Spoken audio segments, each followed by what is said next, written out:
It's update day, boys and girls, and we're going to review the patch notes. This is probably going to be broken out into two different videos because, well, there's a lot to cover. We have new essences coming to the game. That's going to be the second video because that's a lot to cover. But in this one, there's actually some really exciting stuff that almost every content creator is going to love doing because it's going to make our lives so much easier. And look at that. Our camera's back. I don't look like death quite as much anymore. Almost back to normal. Still got the cough and the nasal drip and that kind of stuff. But we're getting back to normal. Without further ado, let's get straight to the video. All right, so harness your inner darkness with the Season 17 Battle Pass. Looks pretty sick, I'm not gonna lie. These skins look pretty phenomenal, which is not a surprise. The art department of Diablo Immortal does just a disgustingly good job. So the new update will be coming on August 22nd, which is gonna be soon. That's for Oceania, and then Europe servers and all that will be on the 23rd. So here in a couple days for the Americas. Sounds great. So tomorrow, by the time you see this video, featured updates, general combat skills. So this was interesting. So ultimate skills that provide a shield will have their duration increase from 3 to 5 seconds. Basically, they're saying that the ultimates are underutilized and they basically make them better. So it sounds great. Damage over time effects will no longer interrupt bandaging. This one's going to be kind of interesting. So we want players to be able to disengage from combat and easily bandage to prevent death. Damage over time effects have been overly oppressive because of seeping bile and other long duration damage over time, or DOT, effects, preventing players from healing despite players successfully exiting combat. I mean, this one's good, but it's like, it's kind of like a nerf to seeping bile, because like you would get a lot of kills from seeping bile. Like that's a factual statement in any PvP environment. So is it annoying when you don't see the dot? I guess for me, I would rather have a more obvious pop-up happen when you are suffering from a damage over time effect, rather than do this, because this is like a direct nerf on seeping bile and other damage over time effects, because like that's why you do it, is so that when they run away from you, you can still damage them over time. See what I'm doing there? See what we're doing? Yeah. Anyway, I'm not against it. It's just not my preferred way of handling it, but that's okay. I don't have to be right all the time. I mean, I am, but it's fine. Battleground Season 2, the new Battleground season, will begin on August 28th at 3 a.m. server time and will last about 10 weeks to kick off the Season 2 season with a bang. We have adjusted stat compression and matchmaking to provide you with a more optimized player experience. You know, when they start talking about stat compression, a lot of people just go, ugh, what do we do? And ugh. All the whales are like, triggered. So let's see if they talk about it at all. So the matchmaking for Battleground will now consider a player's residence when searching for a match to add them to, leading to better balanced teams. In instances where there are fewer players queuing for Battleground matches, you may still be paired against players with higher residence than your own. This will ensure players can reliably find a Battleground match within a reasonable amount of time. Is that not what we've been doing the whole time? Like, is that not how it worked? Am I missing something? Isn't this how it's worked the whole time? Is it just better now? All right, we know Battleground matchmaking has been a point of contention for our players, and we hear you. Appreciate that. The changes detailed in the content update are aimed at creating a more balanced matches in Battleground, improving the overall experience of the activity. We'll continue to monitor player feedback regarding Battleground, especially as we continue to optimize it. But like, isn't this how it worked? Whatever, moving on. Scoring. When calculating the points a player receives from completing a Battleground match, both a player's individual score and the average score of their team will now be considered. So you can't just like, you have to work as a team to get a better score. Makes sense. Stat compression. Ugh. We are updating stat compression tuning to reflect the current pace of progression players have achieved. The result is that players' stats will be compressed less than they were in previous seasons. Okay. We will continue to actively adjust this system in future content updates as players increase their Paragon level and gear potency. All right.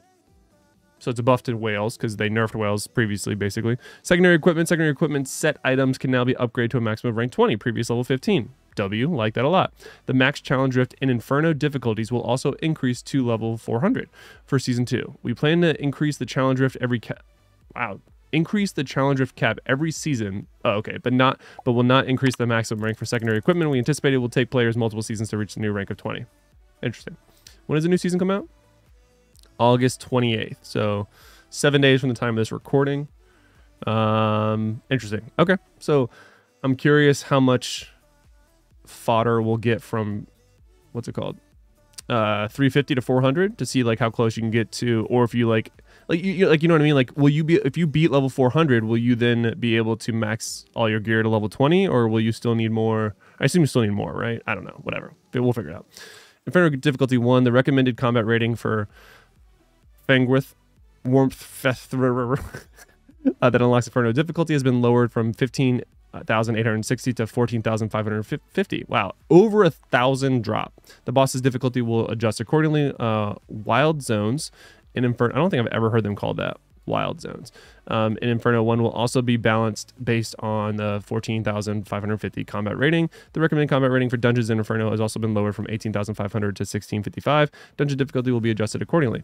Oh, weird. It's almost like I just did a video the other day saying how it wasn't pay to win, it wasn't pay to play to do Inferno 2. Like, the people in the comments of that video were just like, a lot of people understood the point I was trying to make, but people were still triggered. And like, I don't get easily upset. You guys probably see that in my videos, but I do get upset when I don't understand where someone's coming from, or they don't apply any amount of logic and they just like say something to get a reaction. I'm like, well, that's not intelligent. So if you got a response similar to that, you felt like it was a little bit extra spicy of a Misery Hates Company sort of response than what I usually do, well, you deserve it. So, you know, there's that.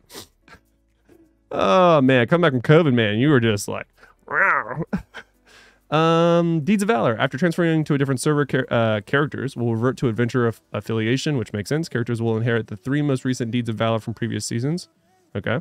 Deeds of Valor progress with current season will not be carried over after transferring servers, which makes total sense. Immortal. We are adding additional controls within Immortal groups to make assigning members and elites simpler. Okay. These are all the new 42 legendary items. There are some pretty big takeaways here from some of the classes. Some of them got like a massive buff, and some of them got absolutely shitted on. Demon Hunter and Wizard are the 2 that got shitted on, in case you're curious. I'm going to cover that in a different video because I think there's enough content there to make a separate video without making this one crazily long. We're already at 7 minutes. But this one is the one I'm most excited about. So the training grounds. So you will now have the ability over here at West March in the corner so construction in West March has concluded. We are proud to present the brand new training ground. Let me move this up a little bit so you guys can see it all. That'll work. Here you can see how much damage each of your individual skills and primary attacks deal, how your legendary gems factor into that, and also how other sources of damage such as set bonuses and curse gear come into play. The training grounds are located southwest of the Elder Rift and the Bounty Board. Once you're there, speak to Nadia, the training aid. Nadia can also provide the following services so you can test out builds to your heart's content, stash, armoring, and essence transfer. Good lord, that's awesome. So basically, you will now be able to construct a build and test it all in West March. So no longer are we going to have to go to a specific spot and, like, you know, most of my build videos to showcase the actual build, I go to Mad King's Breach and beat the first little mini boss. There's a lot of things that happen in that boss fight that you can get stunned, you can get feared, you can get, you know, ads that get involved. So it's really hard to determine just how good a build is. Well, now we actually have statistics in the training ground where you can beat up on a dummy. This is phenomenal. I literally love this. This is probably my favorite thing that has been added to Diablo Immortal in a long time.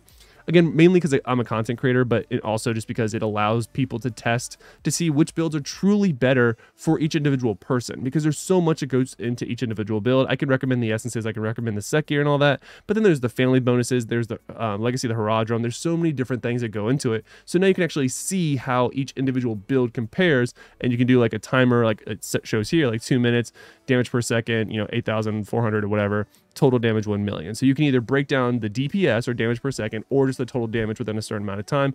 I absolutely love this. This will also help people kind of min-max your, I guess, rotation, if you would. This is what I did when I played WoW a lot, when I was playing a Fire Mage, which by far was my favorite class of all time to play in WoW. Shout out if you know what I'm talking about. But Fire Mage was just so much fun, very engaging content, similar to like the Wizards now, or even Blood Knight. But this will allow you to like work on your openers and really min-max how your rotation works and how much damage you could do. So I love this for both new, returning, old content creators are gonna love this. This is good for literally everyone. This is so awesome. I love this. Massive, massive W. I can't, oh God, so exciting. All build videos are about to be so much better, which is crazy because I just got done updating all my build videos. Moving on. Season 17 Battle Pass, Ruptured Soul. So that looks nowhere near as cool as it did up top. Like up here, it looked way cooler, like even a different color scheme. And then down here, it's like, meh. I mean, it still looks cool, but nowhere near as cool as it looked in the graphic up top. So I'll stick to what I use. But all right, so the Season 17 Battle Pass bursts into Sanctuary on August 31st. 40 ranks, blah, blah, blah, blah. Sounds great. Okay. Now, Walking Nightmare Cosmetic. So this is one of the ones that you can buy for either one class, multiple classes, all classes, whatever.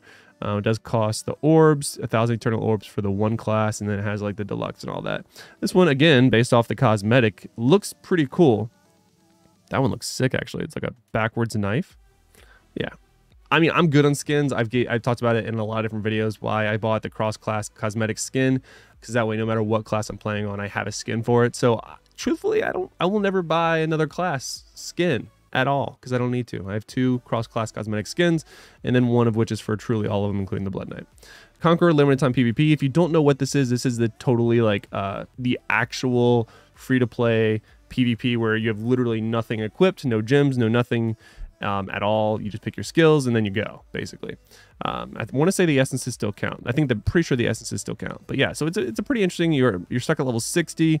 The rank of all legendary gems in set gears to 1. The rank of all legendary gems on your character will be set to 10. So you get the idea here. But this is pretty fun. They changed it a bit. So these are the adjustments that were made to the Conqueror mode. So teams now consist of 8 players instead of 10. So it'll be a slower paced game.